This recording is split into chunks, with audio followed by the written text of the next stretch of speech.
91.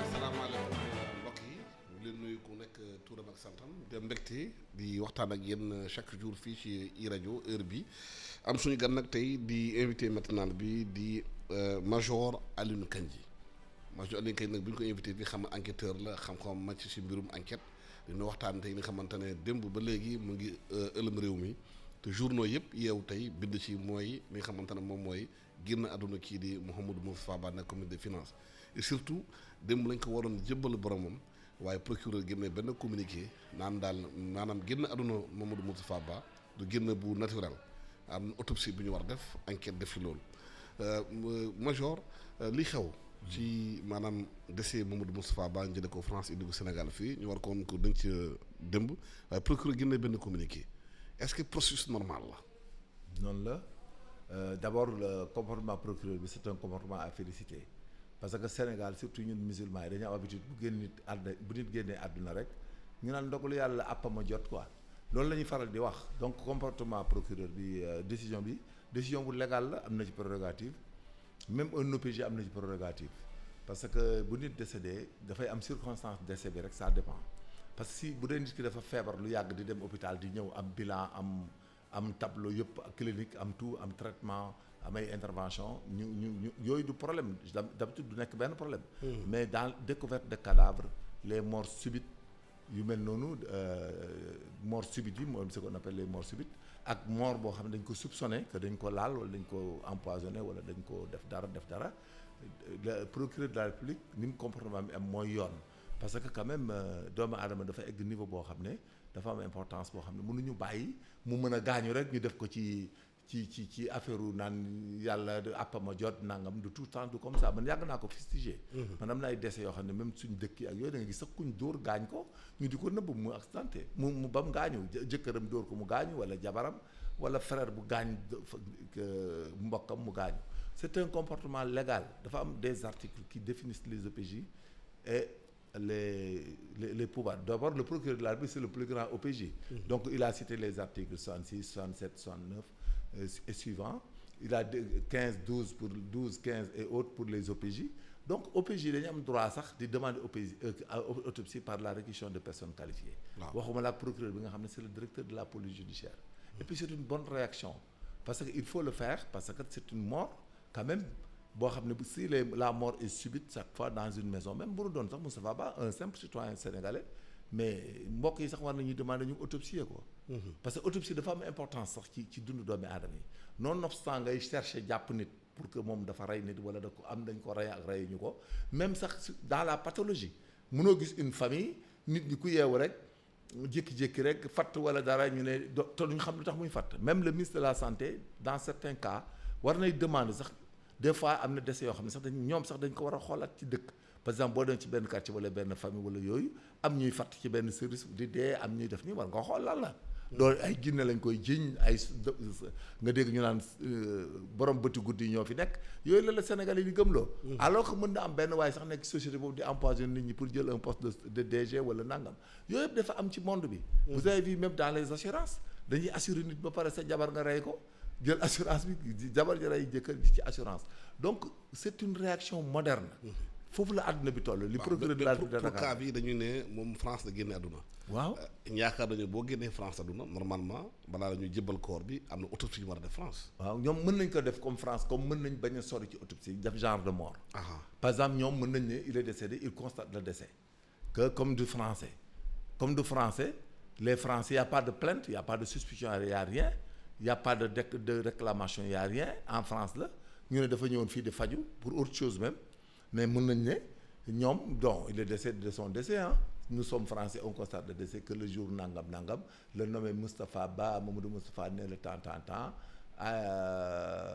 a été constaté décédé le tel à telle heure ba am d'un arrêt cardiaque parce que on l'appelle des attaques mooy ñuy daanu rek décédé en médecine on les appelle mort par attaque parce que da ngay dégg gars yi sax di la dugal ci yeneen domaine naan la peut-être c'est dû à une sclérose du coronaire di la expliquer ay théorie de médecine quoi yu bari ñu leen cause la léegi nag comme ñoom dafa décédé ay étranger lañ et puis c'est un étranger c'est pas leur citoyen et il y a aucune plainte qui suspende autre ki mu àndal par exemple mën na ne dafa feebaroon ñëw di faju les tubaab vont dire que peut-être il est mort dans la pathologie mais bu dee koo xam ne bëgg nga xam lii lu mu doon mën nga laaj sax ndagam maladie bi mu doon souffrir c'est une maladie mortelle à cette époque haute parce que yooyu aussi dafa am en médecine la dafa avancé. waaw parce que procureur dafa bind ci communiqué bi. oui élément yu ñu commencé am dafay wone que c'est pas une mort naturelle. c'est pas une mort naturelle parce que c'est une mort subite et toute mort subite est assujettie à un accident et l'accident peut être provoqué et ne pas être provoqué mën na nekk accident boo xam ne yow sa organisme moo ci dee moo la rey wala bu ñu la def mais nag la médecine légale moom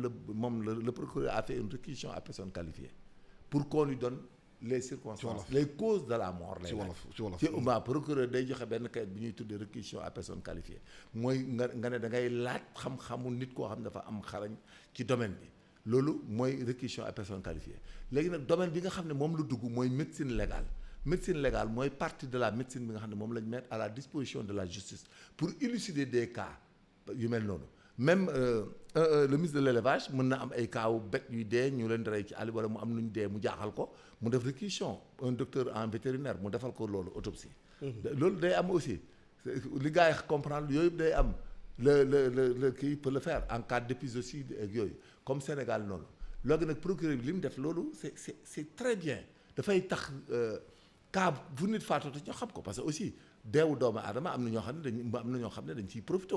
pour nit génn àdduna wala ñu rey ko wala ñu sàkkal ko pexe donc yow en tant que procureur laal bi nga xam ne ordre public yaa ko yore ak action publique bu amee autorité bu mel nii bu gaañ ci yenn circonstances mais da ak yelleefam mooy am nga droit yow nga fexe ba xam kii li ko dal dañ ko teg wala yàllaa ko teg jàngoro ko teg. maintenant boo boobee enquête bi est-ce que enquête mën na jël temps. non enquête bi ñoom li ñu ci soxla bu ñu defee prélèvement yi du amati problème ndax corps bi mën nañ ko joxe après ñoom parce que xam nga autopsie lan la. autopsie mooy da ngay xool organisme bi doomu aadama jëmmam dafa am ci bopp bi ba ci weewu tànk yi domaine bu nekk da ci am yoo xam ne c'est mortel ak yu mënta mortel doomu aadama substance boo xam ne da koy empoisonné kooku da ko mën na ko rey parce que day jàpp cœur bi dugg ci deret bi arrêté respiration fatt ko rey ko wala leneen ak leneen. loolu boo demee ci médecine légale ñu def autopsie dañuy mën a prélever sang bi mën nañ prélever sang bi nekk ci cœur bi moom la ñuy appelé myocarde ci poumon yi pancréas foie nga jël bol alimentaire bi aussi.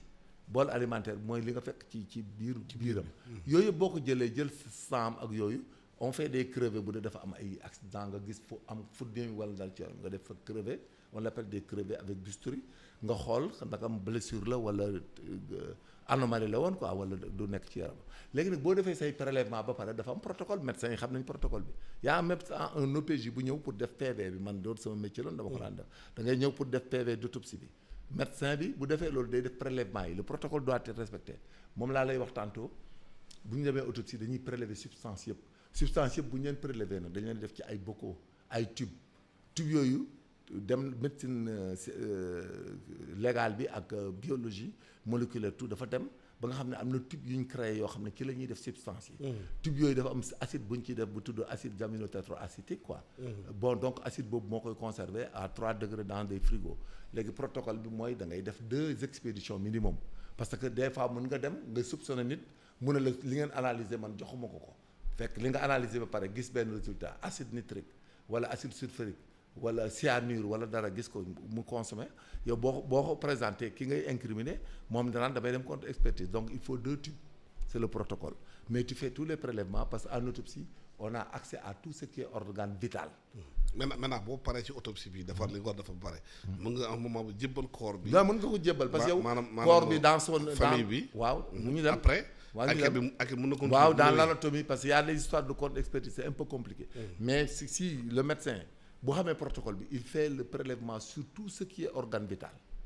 et puis les substances biologiques da koy jël parce que médecine légale léegi day interpeller biologie moléculaire ak autopsie bi nga xam ne c'est le constat direct. mais la biologie moléculaire est la finalité parce que il faut ay analyse substance yi nga prélever la substance mortelle là il faut que nga jéem ko trouver ci substance yi nga trouver xam nga nit pour rey ko dafa bëri ay façon ak ay pexe.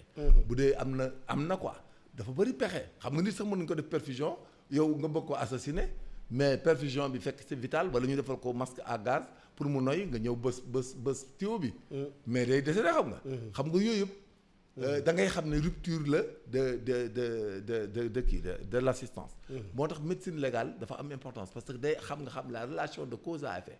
entre la mort et une substance éventuelle day tax nga xam la relation de cause à effet avec du décès par rapport à la pathologie dont souffrir bi pathologie bi nga xam ne moom la waaj doon souffrir parce que léegi médecine dafa avancé ba nga xam ne dañuy xam ne si jàngoro ji mën na la rey wala mën na la rey telle date da ngay dégg cancer benn médecin nekk kii day dee dans 1 mois xam nga lu yomb la mais bu dee defoo médecine xamoo science da nga yaakaar ni affaire xam-xam bu extraordinaire la non du xam-xam bu extraordinaire mais affaire autopsie sénégalais xëy na dañ ko tàmmul non dañ koy def chaque fois ci accident yi surtout ak les meurtres les assassinats surtout aussi affaire bi dafa créer benn émotion bu vive mais c'est la première fois dans la famille parce que kilifa bi toll noonu ñuy dem ba def loolu dafa am lu muy def ci famille impact impact boobu mooy par exemple ñun dañ ko tàmm rek xamuñu ko ñax ñun bu nit génnee àdduna dañ naan nañ ko suturaal nañ ko nangam ba nit ki doo xam ndagam li ko dal parce que aussi entre nous nit ci boppam moom ruwam wala dund mais da koy metti moom mu gis ñu arrêté interrompre sa vie ba pare ñu laami soo ko dem bàyyi noonu rek mu tëdd naan nañ suturaal ma Samba ak nañ suturaal ma Demba ak yàllaa ko dagal ak àpp ma jot non ça c'est trop facile parce que finalement ku nekk da ngay def lu la neex ci àdduna bi ñu nekk boo amee noonu mën nga ko faagaagal boo bëggatul nit mën nga ko faagaagal soo ko bëggee remplacer mën nga ko faagaagal soo bëggee jël alalam doon na ko mën nga ko faagaagal te loolu c'est pas une vie c'est pas normal nous ne sommes pas dans une mafia di empoisonner nit ñi rek di dem c'est comme ça la vie parce que nit bu dee dañu war a xam la cause de la mort. donc normalement décès bu war a am war nañu autopsie. mais décès yi mën na autopsie sauf que waa ji nekk en traitement longtemps. xam nga léegi nga dégg ñu ne il souffrait d'un cancer du diabète de nangam maintenant bu demee ba suivre di traitement am ay 1 an 2 ans 10 ans et tout mais day egg moment boo xam ne dañuy phase terminale li ngay dégg. bon ñooñu nit ñi dañu am maladie dafa dee. mais lan moo tax fii réew mi amul autopsie. systématique non duñ am médecin duñ ko demandé nit ñi duñ ko demandé. nit ñi duñ koy ñaan duñ ko demandé parce que parfois dañuy xaw a xam ne. mais est-ce que boo ko demandé wul. waaw dañuy yaakaar ni lii moo ko rey mais procureur ak OPJ dëkk bu ñu nekk am décès bu fa am ñu gis ne décès bi gaaw na gaaw goo xam ne nit ñi waxuñu fi dara teguñu fi dara daa yeewu rek dee daa yeewu ñu fekk ci lalam mu dee waa ji génn rek daanu dee wala nangam dañ ko war a autopsie. mais am na village yoo xamante ne certificat d'inhumation. non c'est ça duñ ko wër duñ ko xam. duñ ko waaw c'est normal la tradition. sous développement bi la egg guñ ci niveau boobu.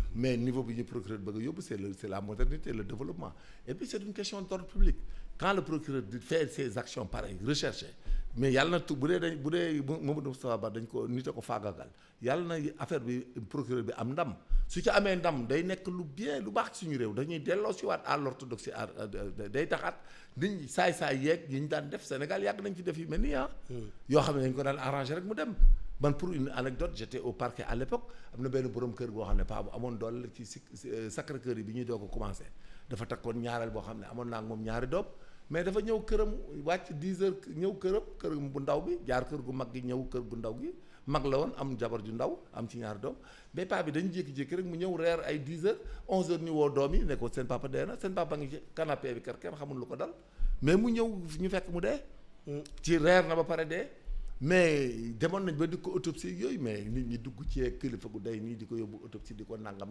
mais noonu lañ ko arrangé woon à l'époque mu dem ndaw si doon na këram gi mu dëkkoon Sacré-Cœur dem ak doom booba ça fait maintenant ça fait environ 40 ans ça fait bientôt 36 ans 38 ans. waaw mais xam nga li nga posé dafa poser question de fond boo demee si yenn village yi. amuñu morgue amuñu dara nit ñi bu ñu dee même bu dee guddi da lay suul guddi.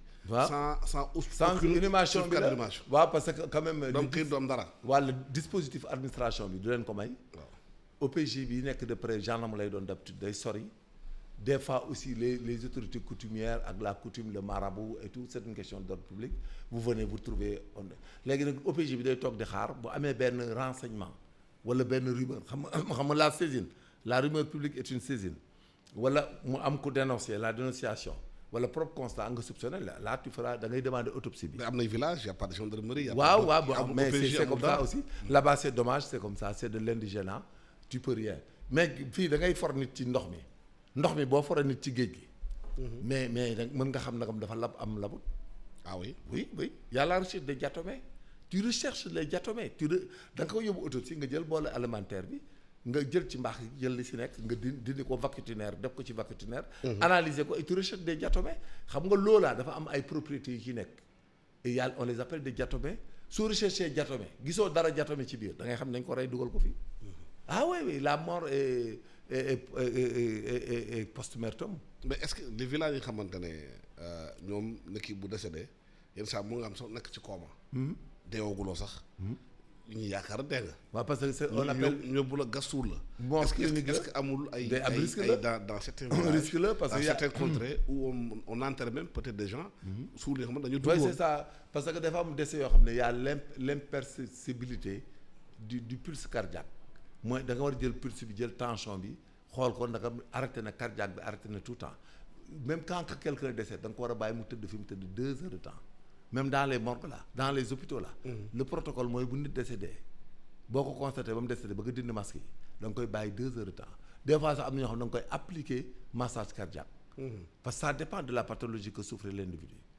donc da nga ko war a bàyyi 2 heures de temps et war nga essayer sax massage cardiaque bàyyi ko 2 heures de temps non seulement da ngay constaté décès bi ba gis ne y a arrêt de la respiration effectivement par le pouls ak pulsion cardiaque bi.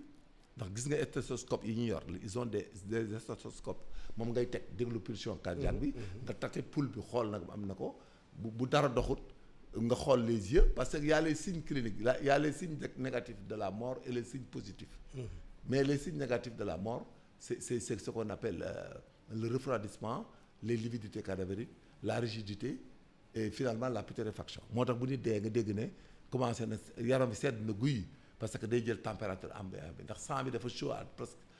deret dafa tàng bu nit ki dee da ngay gis deret di wàcc tàngoor yu wàcc mu rafraîchir. nga gis deret yi day wàcc dans les parties yi mu appui yi mu tëddee. bu jaaxaanee.